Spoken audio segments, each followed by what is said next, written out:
नमन है साहिबजादों को जो हमें पहचान दे गए, हमारी पहचान के लिए वो अपनी जान दे गए।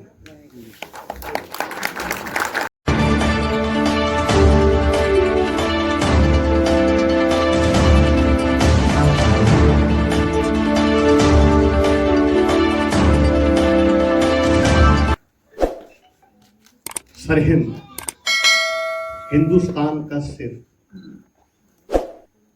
एक कचहरी लगी हुई है।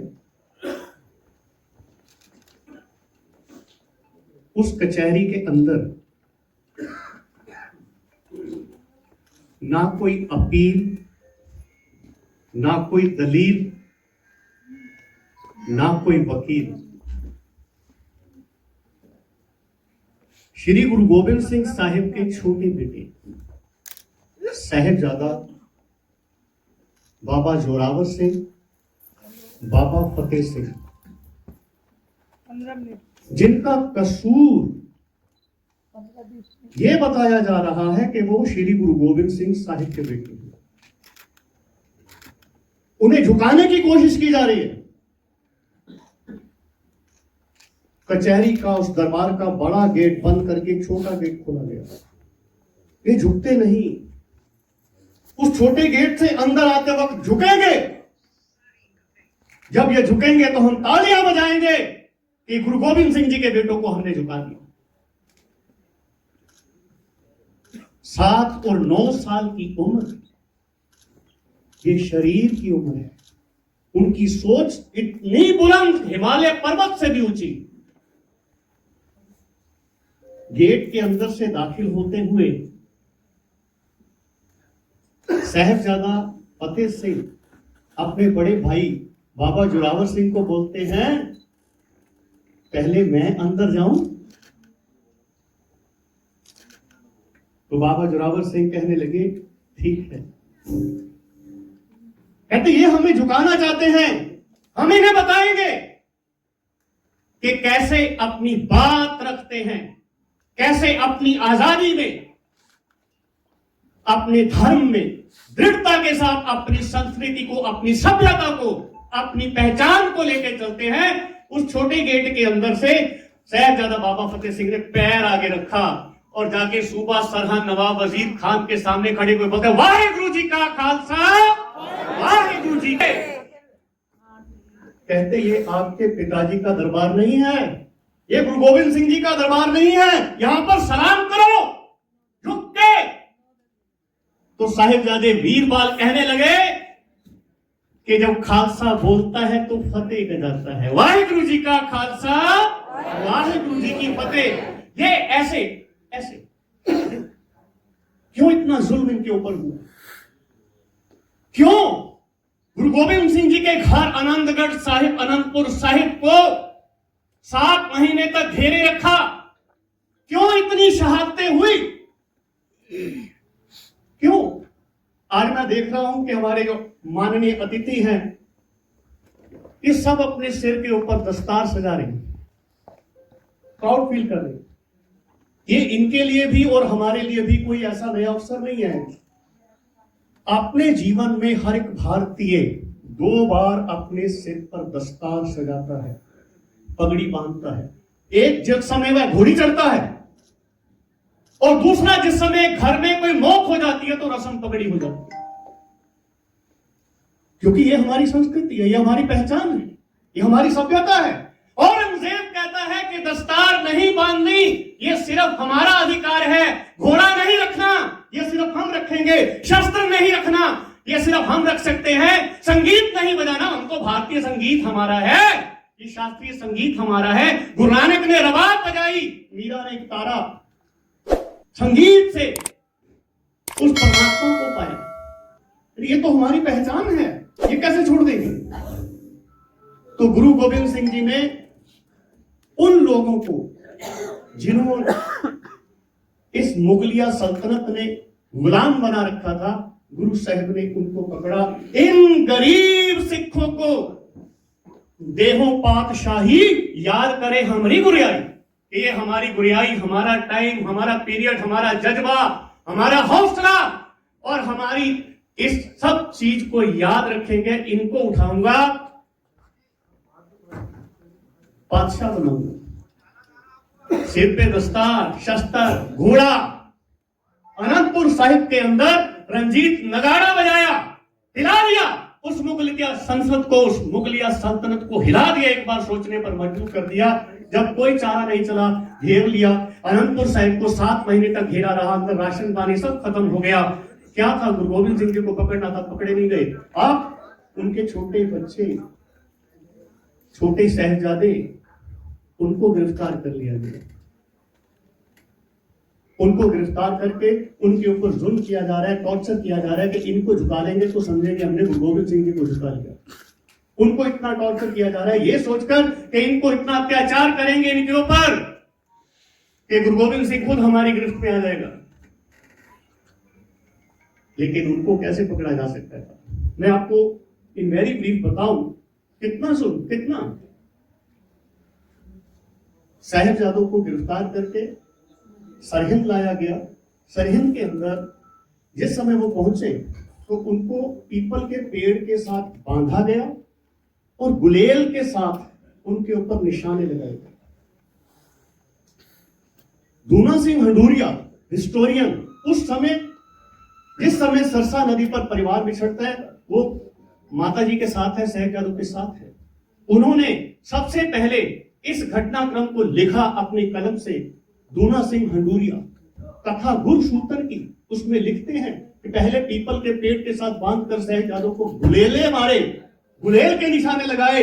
उसके बाद उनकी कमर पे कपड़े उतारकर शहतूत की डंडी से उनको मारा। यही बस नहीं, उनकी उंगलियों के अंदर बारूद के पलीते रखकर आग लगाई गई। 7 और 9 साल की उम्र है उनकी, नहीं डरे, नहीं घबराए। उन्हें बोला गया तुम्हारे को राजपाट दे देंगे, शहजादे बना देंगे, हूरों के साथ तुम्हारी शादी होगी, ऐश करोगे, नहीं तो मार दिए जाओगे। तो साहिबजादे साहब बोलते हैं, सिर जावे ता जावे, मेरा सिक्के से रखना जाए। हम जान देकर औरों की जाने बचा चले।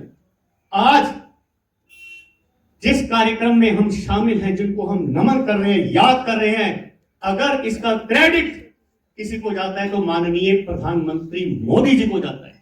2022 के अंदर पहली बार किसी वाहिद सम्मानित प्रधानमंत्री की सोच के अंदर यह ख्याल आया कि जिस धरती पर, जिस सभ्यता के अंदर आज हम आजाद जी रहे हैं, वो किनकी वजह से है।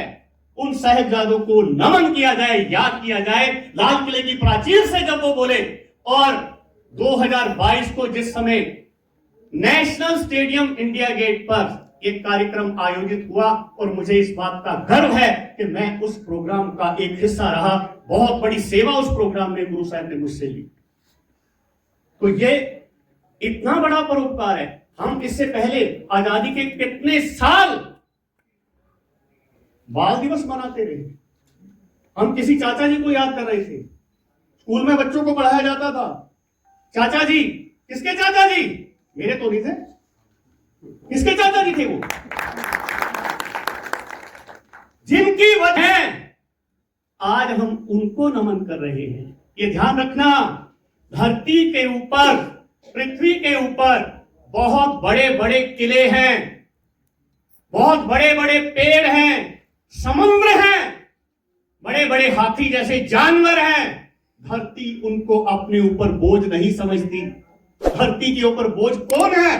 जो किए हुए एहसान को भूल जाता है। हम बोझ नहीं बनना चाहते। ये एहसान है उनका, साधु का, जिनकी वजह से आज हम अपने धर्म में आजाद हैं। ना कहूं अब की बात कहूं मैं कब की, अगर ना होते गुरु गोविंद सिंह, सुन्नत होती सबकी। यू नो व्हाट इज सुन्नत? यू नो सुन्नत क्या है? इस्लामिज्म की बैप्टिज्म है सुन्नत।